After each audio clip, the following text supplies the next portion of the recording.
으로 축복합니다. 오늘 말씀을 같이 한번 읽어 보겠습니다.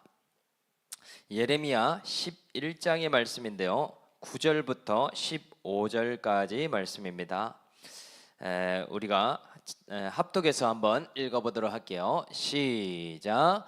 여호와께서 또 내게 이르시되 유다인과 예루살렘 주민 중에 반역이 있구다. 그들이 내 말을 듣기를 거절한 자기들의 선조의 죄악으로 돌아가서 다른 신들을 따라 섬겼은즉 이스라엘의 집과 유다 집이 내가 그들의 조상들과 맺은 언약을 깨뜨렸도다. 그러므로 나 여호와가 이와 같이 말하노라. 보라, 내가 재앙을 그들에게 내리리니 그들이 피할 수 없을 것이라. 그들이 내게 부르짖을지라도 내가 듣지 아니할 것인즉 유다 성읍들과 예루살렘 주민이 그 분향하는 신들에게 가서 부르짖을지라도 그 신들이 그 고난 가운데서 절대로 그들을 구원하지 못하리라. 유다야, 네 신들이 네 성읍의 수와 같도다. 너희가 예루살렘 거리의 수대로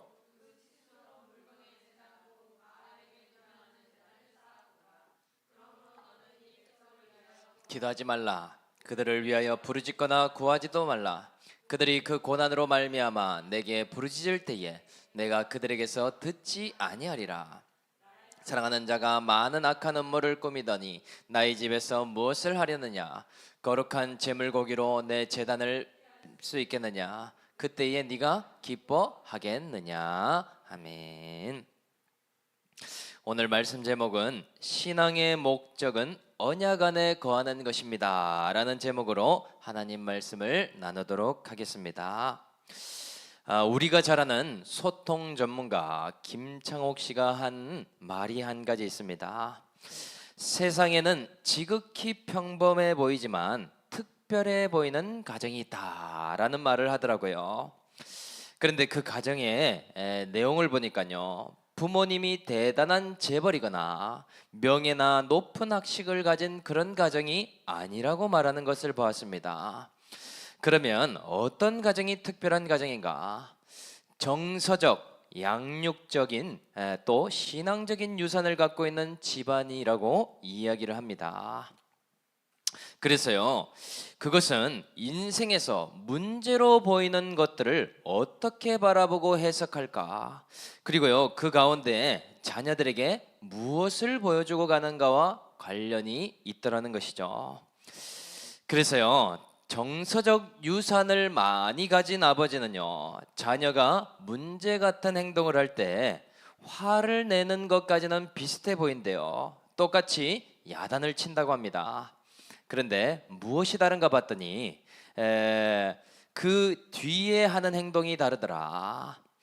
감정이 가라앉고 이 사건에 대해서 풀어주기도 하고 그 행동이 왜 문제가 되고 주변 사람들이 왜 힘들 수 있는지를 설명해 주는 아버지, 이 아버지는요 유산을 많이 가진 아버지라고 이야기를 하더라고요. 또 신앙적 유산을 가진 어머님은요, 문제 앞에 속상해하는 것도 다 똑같고 힘들어하는 것도 똑같지만 그 다음이 다르다고 합니다. 원망을 하거나 계속 부정적인 말을 하는 것이 아니래요. 그 문제 속에 어떠한 뜻과 의미를 발견하고 성장해가는 모습을 보인다라는 것이죠. 도리어 변화되는 적용을 보이면서요, 결론이 감사로 맺는 모습을 보이는 것이요, 이 유산이 많은 그런 어머니이더라. 그래서요, 자녀들이 받는 유산들이 있겠지만 물질적인 것보다 큰 것이요, 이런 정서적인 또 신앙적인 유산이다라는 말을 하는 것을 듣게 되었습니다. 잘못된 행동에 대해서 확실하게 야단도 치고 하겠지만은요, 관심을 통하여서 이런 건강한 가정을 이룰 수 있도록 텃밭을 마련해 주는 것이 이러한 적용들이겠더라. 그래서 오늘은 목장에서요, 나는 부모에게 어떠한 유산을 받았을까, 또는 지금 어떤 부모로 살면서 신앙적 정서적 유산을 내려주고 있는가를 한번 이렇게 나눠보면 좋겠습니다.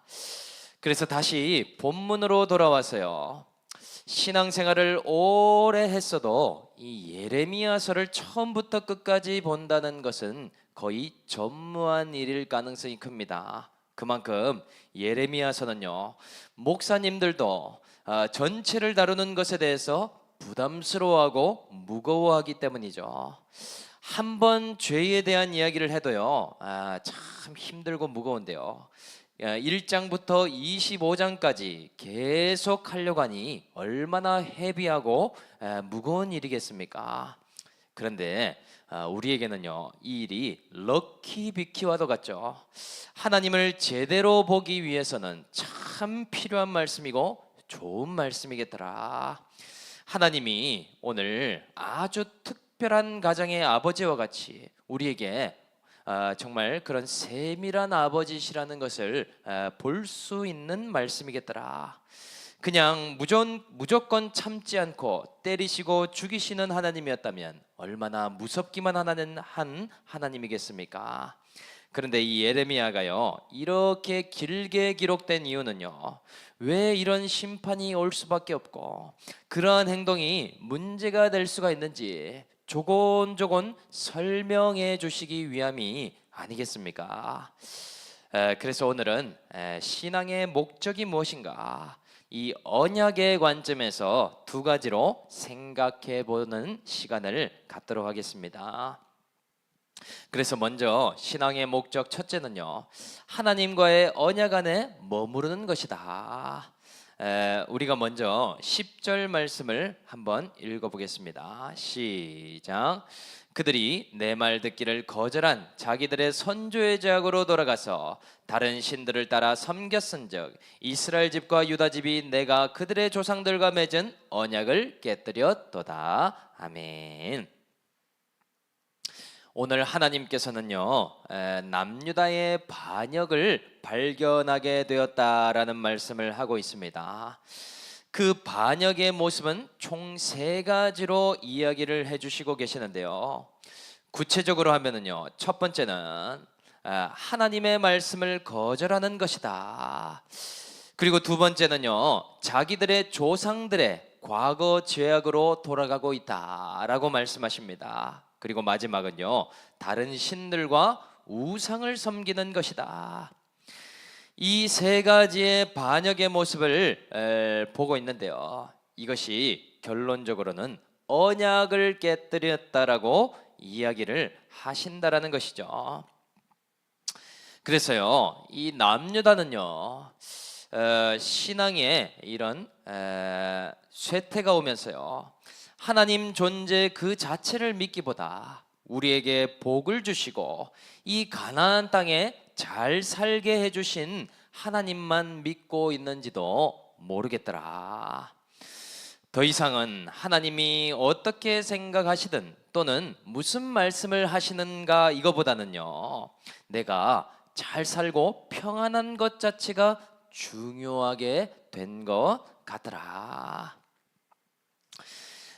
여러분, 믿음의 조상 아브라함이요, 이 언약을 얼마만큼 중요하게 생각했는지 아십니까? 아브라함은요, 하나님과의 약속을 끝까지 유지하기 위해서요, 경험해 본 적도 없고 또 다른 사람들이 이해할 수도 없어도 그 언약과 말씀을 따라 걸어가더라. 또 광야 생활을 처음 했던 출애굽 1세대는요, 이 언약이 얼마나 중요한지 몸소 체험했는지 모릅니다. 그래서요, 이 언약이 목숨과도 같음을 계속 경험해 나갔더라. 그런데 시간이 지나니까 어떻게 됩니까? 북이스라엘과 남유다와 같이 또 솔로몬과 같이 이 언약을 잃어버릴 때요, 껍데기와 같은 신앙만 남겨져 있더라라는 것이죠. 그래서 오늘 이 남유다가요, 왜 고난과 심판의 사건 앞에 서 있을까? 무엇을 모르기 때문이라고 말씀하십니까? 11절 A 구절을 한번 읽어보겠습니다. 시작. 그러므로 나 여호와가 이와 같이 말하노라. 보라, 내가 재앙을 그들에게 내리리니 그들이 피할 수 없을 것이라. 아멘. 이 언약이 얼마나 중요하길래 하나님은 이제 재앙을 내리겠다고 하시는가? 이 언약을 깨뜨리는 일을 했기 때문에 심판이 오고 있다라고 말씀하고 계십니다.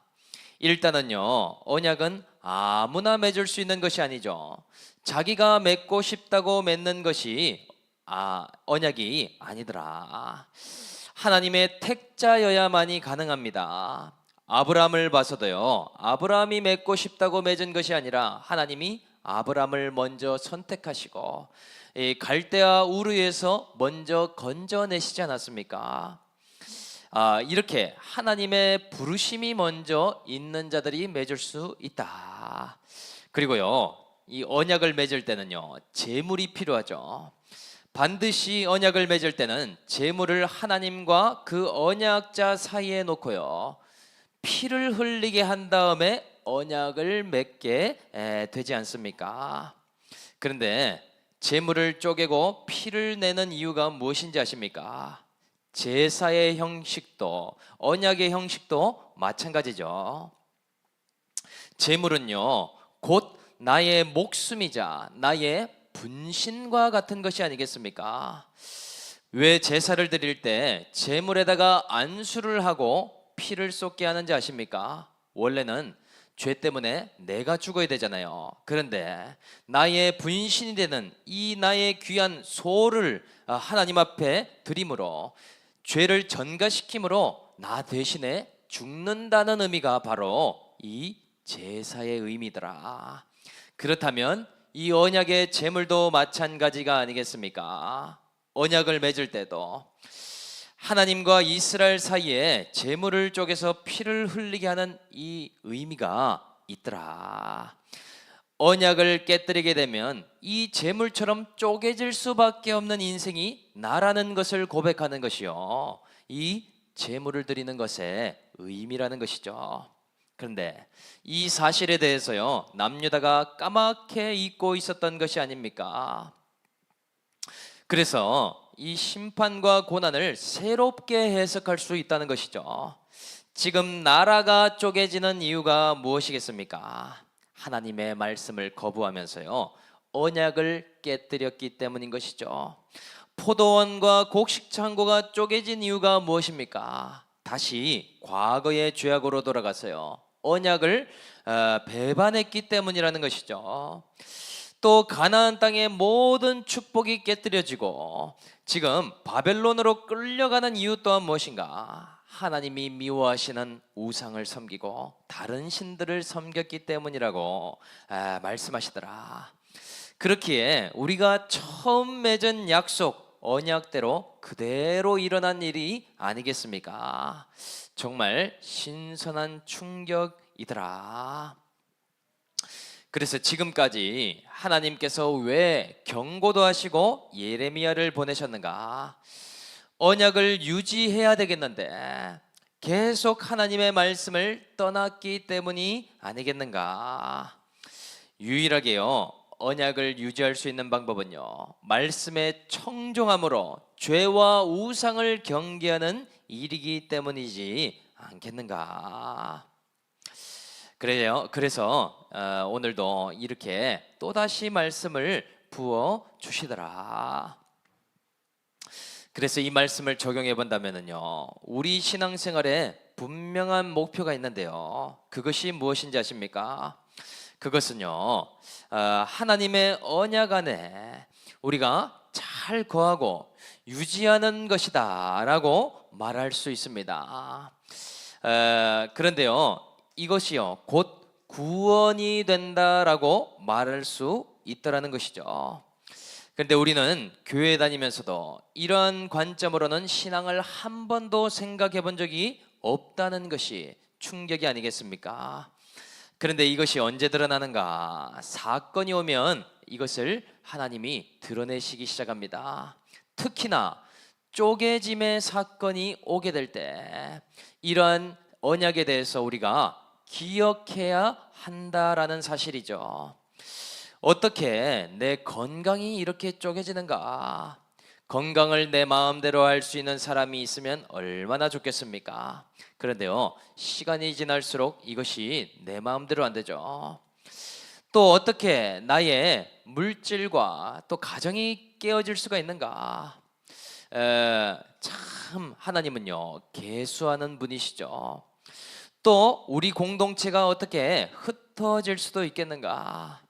언약을 모르면은요, 해석이 안 되게 돼 있습니다. 이 중심에는요, 언약을 깨뜨리는 일이 있다라는 생각을 꼭 할 수 있어야 된다라는 사실이죠. 그래서 우리는요, 예수 믿는 일을 너무나 가볍게 생각한지도 모릅니다. 예수 믿으면 다 잘 된다고 하니까. 또 하나님을 안 믿는 것보다는 믿는 게 마음의 위안이 되니까 라고 생각하면서 신앙생활 하지 않았습니까? 그래서요, 이 신앙생활을 무슨 보험처럼 생각할 때가 많습니다. 예를 들면은요, 자동차 보험만 봐도요, 피보험자가 이행해야 될 의무들이 있지 않습니까? 차를 몰고 운전을 하는데요, 만약 음주운전을 하는 그 순간에는요, 보험 적용이 안 되게 돼 있습니다. 왜냐? 그런 사항들이 있다라는 것을 명확하게 알고 기재되어 있는데 그것을 망각했기 때문이죠. 또 뺑소니를 하고 도망치면은요, 보험이 적용이 안 되게 돼 있습니다. 법과 규율을 어기면서까지 하는 행동들에 대해서는요, 보장이 되는 보험은 없다라는 것이죠. 내가 해야 할 규칙들을 지키지 않는다면 보장을 기대할 수 있겠는가?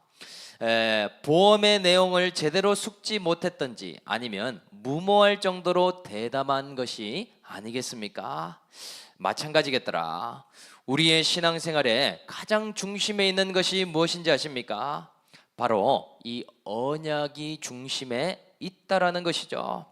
이것을 모른다면은요, 우리 인생에 쪼개짐의 시간이 찾아오고 있을지도 모릅니다.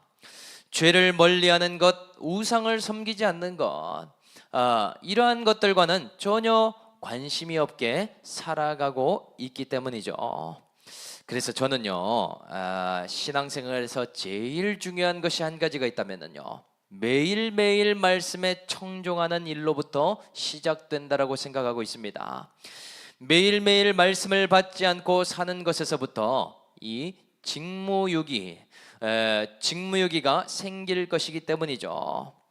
종이 주인의 말씀을 받지 않는 순간 경계가 사라지지 않겠습니까? 무엇을 어디서부터 해야 될지, 어디까지 행할 수 있는지 모르는 일이 있겠더라. 삶의 목적도 방향도 신앙의 이유도 망각한 채 행복만 쫓다가 끝날 가능성이 큰 것 아니겠습니까? 왜냐? 지금 주인이신 주님이 눈에 안 보이기 때문이죠. 나 자신을 너무나 맹신하든지 아니면 이 언약에 대해서 무지하고 가볍게 생각하든지 하게 되지 않겠는가?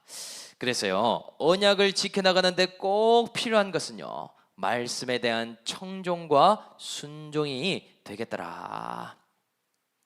저는 그래서 목회를 하면서요, 이 언약의 중요성에 대해서 다시 한 번 더 깨닫고 돌아보고 있는 것 같습니다.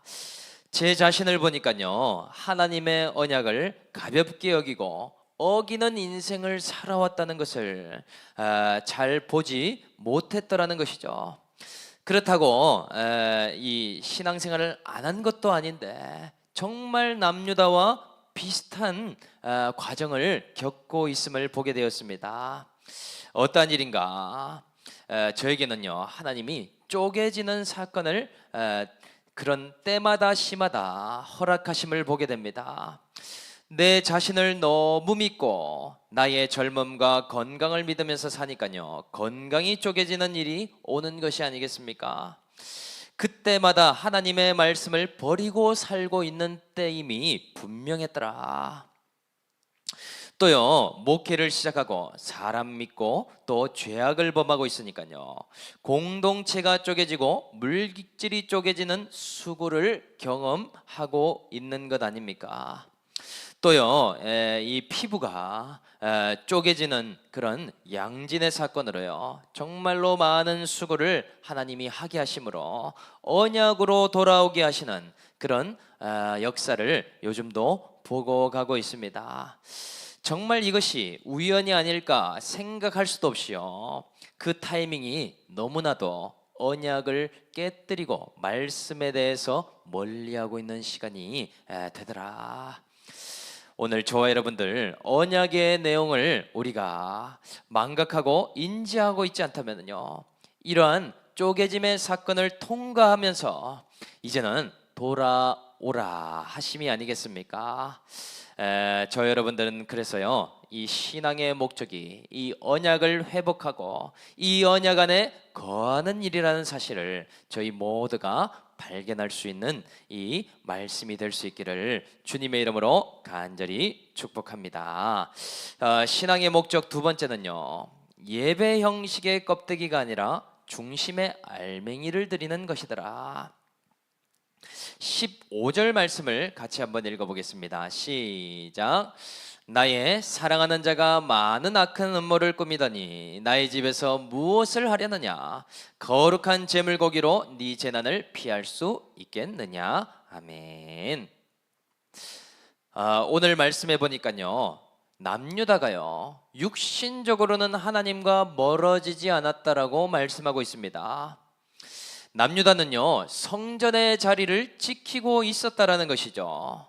예배를 완전히 떠난 것도 아닙니다. 또 절기를 지키지 않은 것도 아니라고 말씀하신다는 것이죠. 가야 할 곳을 가고 해야 할 예배를 드렸다라고 하셨는데, 그렇다면 무엇이 문제일까? 몸이 성전 안에 있었어도요, 남유다의 마음은 지금 다른 곳에 가 있다라는 것이죠. 그 인생의 중심이 산당에 가 있고요, 바알과 아세라를 섬기는 일 또한 동시다발적으로 하고 있는 것이 아니겠습니까? 하나님 앞에 불순종과 죄악의 문제를 가지고 있으면서 하나님께 제사를 같이 드리는 이 현상을 하나님이 말씀하고 계시더라. 그래서요, 이 남유다의 지금 신앙의 현주소가 어디까지 떨어지게 되었나, 그것을 알 수 있는 대목이 나오는데요, 이렇게 말씀하시죠. 네가 거룩한 제물고기로 이 재난을 피할 수 있겠느냐? 남유다는 지금 이런 생각을 하고 있습니다. 내가 하나님께 거룩한 제물을 드리면 이 재난을 피할 수가 있겠지. 남유다는요, 하나님을 알라딘의 요술 램프의 지니처럼 생각하고 있더라. 가나안 땅에 복음 받았는데 점점 죄악과 우상에 빠져가고 있지 않습니까? 그러니 혹시나 하나님이 치시면 어떠나 불안하고 두려운 마음이 이 가슴 속에 있습니다. 그래서요, 혹시 모르니 이 거룩한 황소를 드리면 하나님의 마음이 좀 달래지지 않을까 함이 아니겠습니까? 그리고요, 이 귀한 양과 소를 드린다면 재앙을 이렇게 주시지는 않을 거야. 하나님과 말씀을 붙드는 것이 아니라 이것을 굳게 붙들고 있는 모습이 아니겠는가. 정말 주객 전도가 되고 있죠. 그래서 예레미야에게 하신 말씀대로 우리를 정말 망하게 하시겠어? 질문을 하고 있더라. 그러니 신앙을 보니까요, 하나님께 뇌물을 드리는 신앙과도 같죠. 이 재물을 봐서라도 우리를 좀 봐주시고, 사람들이 사는 것이 다 죄를 짓는 것인데 우리를 좀 이렇게 용서해달라고 안심하고 가고 있더라.